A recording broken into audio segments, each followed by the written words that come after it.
بسم الله الرحمن الرحيم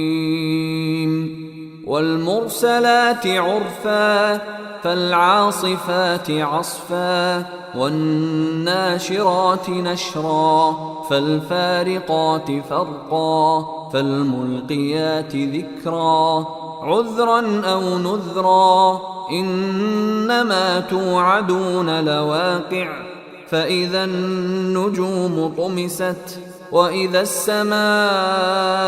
فرجت وإذا الجبال نسفت وإذا الرسل أقتت لأي يوم أجلت ليوم الفصل وما أدراك ما يوم الفصل ويل يومئذ للمكذبين ألم نهلك الأولين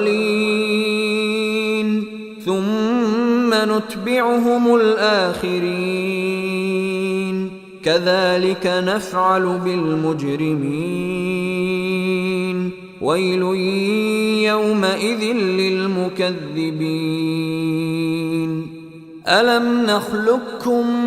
من ماء مهين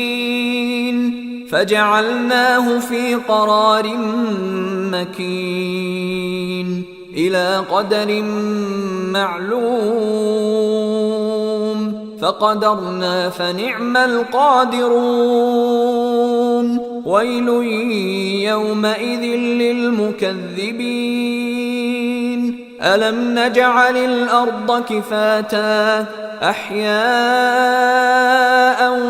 وأمواتا وجعلنا فيها رواسي شامخات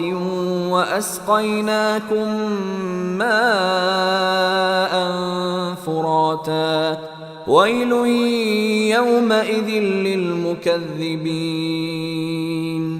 انطلقوا إلى ما كنتم به تكذبون انطلقوا إلى ظل ذي 3 شعب لا ظليل ولا يغني من اللهب إنها ترمي بشرر كالقصر كأنه جمالة صفر ويل يومئذ للمكذبين هذا يوم لا ينطقون ولا يؤذن لهم فيعتذرون ويل يومئذ للمكذبين هذا يوم الفصل جمعناكم والأولين فإن كان لكم كيد فكيدون